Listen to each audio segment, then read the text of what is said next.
Hello friends and welcome back to my channel.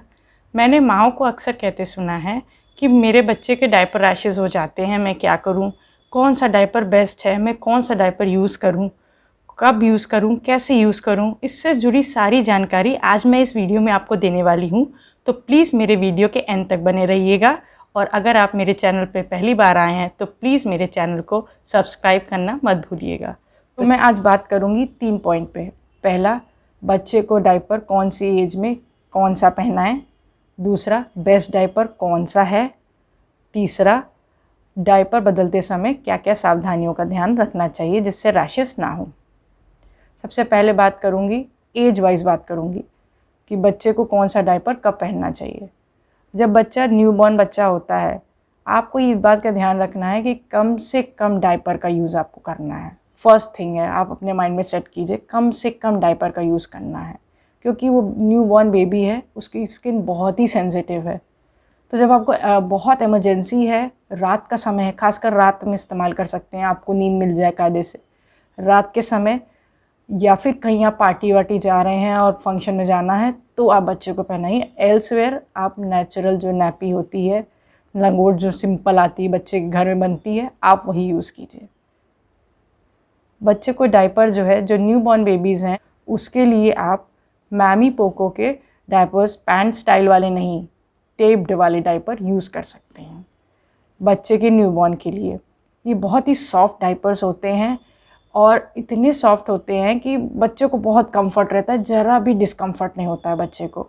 Although ये costly बहुत होते हैं, मगर शुरू के न्यूबॉर्न बेबी का से लेके 3-4 महीने तक आप उसको ये प्रेफर कर सकते हैं। तब तक बच्चे की स्किन बहुत सेंसिटिव होती है। नेक्स्ट, जब बच्चा 3-4 महीने का हो गया है तो उसके बाद से आप जो है हगीज़ डायपर जो है टेप्ड डायपर यूज़ कर सकते हैं। 4 महीने से लेके साल भर तक आप टेप डायपर हगीज़ के इस्तेमाल कर सकते हैं। हगीज़ डायपर बहुत ही अच्छे डायपर्स हैं, मैंने पर्सनली अपने बच्चे के लिए यूज़ किया है। इसमें ना लीकेज की दिक्कत होती है, इतने कंफर्टेबल बबल वाले होते हैं कि रैशेस की भी समस्या नहीं होती है बच्चों को। मैंने बीच में बच्चे के लिए पैम्पर्स के डायपर्स इस्तेमाल किए थे। मेरा पर्सनल एक्सपीरियंस डायपर्स के में पैम्पर्स का सबसे ही ख़राब रहा है। उसको मैं जब भी डायपर पैम्पर का पहनाती थी, उसको रैशेस होते थे, लीकेज होती थी और बहुत डिस्कम्फर्ट रहता था मेरे बच्चे को। तो मैंने पैम्पर से हगीज़ पे स्विच किए। जब से स्विच किए आज तक मैंने पलट के कभी भी और किसी डायपर को नहीं देखा है। वो डायपर बेस्ट है। फिर 1 साल से 2 साल के बच्चे के लिए आप पैंट स्टाइल डायपर यूज़ कर सकते हैं। वो डायपर इस समय इस्तेमाल करना बेहतर इसलिए है क्योंकि पैंट स्टाइल डायपर के जो लास्टिक्स होते हैं वो छोटे न्यूबॉर्न के लिए काफ़ी दिक्कत वाले होते हैं। और कहते हैं कि रिसर्च में पाया गया कि जो बच्चे पैंट स्टाइल डायपर बचपन में न्यूबॉर्न ने पहना है, उनके पैर टेढ़े मेढ़े होने के चांसेस होते हैं। तो आप रिस्क क्यों लो, इसलिए मैंने आपको सजेस्ट नहीं किया कि न्यूबॉर्न से 1 ईयर तक आप पैंट स्टाइल डायपर इस्तेमाल करें। तो 1 से 2 साल और उसके अब आप पैंट स्टाइल डायपर आराम से बच्चे को पहना सकते हैं, मगर मैं फिर भी ये सावधानी दूंगी कि कम से कम डायपर का यूज़ कीजिए। आप जैसे 1 साल से 2 साल का बच्चा हो रहा है तो आप बच्चे के लिए नॉर्मल कॉटन पैंट भी पहना सकते हैं। वो टॉयलेट करेगा, आप उसको चेंज कर सकते हो, या तो आजकल पैडेड पैंट्स आती हैं, कॉटन पैंट्स, आप वो पहना सकते हो। या फिर एक अल्टरनेटिव आजकल कॉटन क्लॉथ के डायपर्स आए हैं, वो भी आप यूज़ कर सकते हो। अगर आपको उसके बारे में रिव्यू चाहिए तो मेरे कमेंट बॉक्स में कमेंट कीजिएगा, तो मैं इस पर भी एक वीडियो लेकर आऊँगी।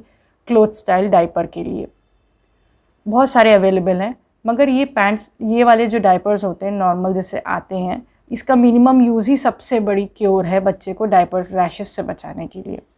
नेक्स्ट, अब रैशेस बच्चे को पड़ते हैं तो उसकी बहुत सारी वजह होती है। ये होती है कि आप रेगुलर इंटरवल पे बच्चे को अगर कंटिन्यूसली डायपर पहना रहे हैं तो रैशेस आते हैं। तो आपको इंटरवल को मॉनिटर करना पड़ेगा। जैसे न्यूबॉर्न से 4 महीने तक का बच्चा है तो आपको हर 4 घंटे में डायपर चेंज करना पड़ेगा, इर्रिस्पेक्टिव ऑफ द फैक्ट कि उसने डायपर में कुछ किया है या नहीं किया, ये डायपर साफ़ है, आपको चेंज करना है। क्यों? क्योंकि उसमें जो है जर्म्स इकट्ठा हो जाती हैं। तो अब ज़्यादा देर प्रोलॉन्ग करेंगे बच्चे को वो डायपर, तो हो सकता है उसके स्किन में रैशेस हो जाए। तो आपको ये चीज़ अवॉइड करनी है 1 से 4 महीने के लिए। 4 से 6 महीने और साल भर के लिए आपको 6-6 घंटे का डायपर का इंटरवल रखना है। फिर साल भर से 2 साल का बच्चा है तो आप 6 से 8 घंटे भी कर सकते हैं।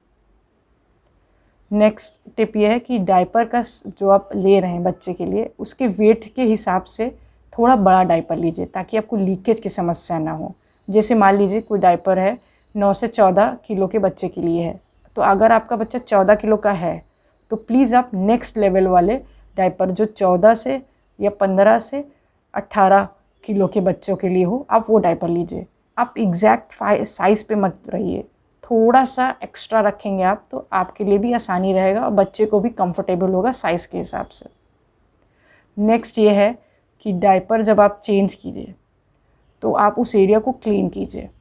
गर्मी का दिन है तो प्लीज़ हर डायपर चेंज के समय साबुन पानी से अच्छे से उस एरिया को धोइए, टॉवल से डैम्पन कीजिए और उसमें अगर बहुत स्किन रूखी लग रही है तो आप उस पर सरसों का तेल, सिर्फ सरसों का तेल 4 ड्रॉप डाल के अच्छे से उस एरिया पे मसाज कर दीजिए। आपको और कोई क्रीम, कोई लोशन लगाने की ज़रूरत नहीं है। सरसों का तेल खुद ही एक एंटीबायोटिक है, वो उस चीज़ को अच्छा कर देगा। अगर जाड़े का समय है तो आप बेशक वाइप्स का इस्तेमाल कीजिए, मगर मैं आपको सजेस्ट करूँगी कि दिन भर में एक बार कम से कम बच्चे के उस एरिया को साफ़ ज़रूर कीजिए। जैसे जैसे बच्चे बड़े होने लगते हैं 1 से 2 साल के, तो आप उनको पैंटी वगैरह पहनाइए। रात के समय सिर्फ डायपर पहनाइए जब ज़रूरत है तो। एल से अगर कहीं जा रहे, पार्टी फंक्शन में जा रहे, कंटिन्यूसली पहनाना पड़ रहा है, तो इन सब चीज़ों का आप ध्यान रखिए। आप इन सब चीज़ों को, छोटी छोटी चीज़ों का ध्यान रखेंगे तो मुझे नहीं लगता आपको आगे चल के भविष्य में कोई भी डायपर से रिलेटेड समस्या होगी या बच्चे के रैशेस की कोई समस्या होगी। अगर आपको मेरा वीडियो अच्छा लगा हो तो प्लीज़ उसे लाइक कीजिए, शेयर कीजिए और मेरे चैनल जेन नेक्स्ट मॉम को सब्सक्राइब कीजिए ताकि मैं आपको इस तरह की और इन्फॉर्मेटिव वीडियोस लाती रहूं।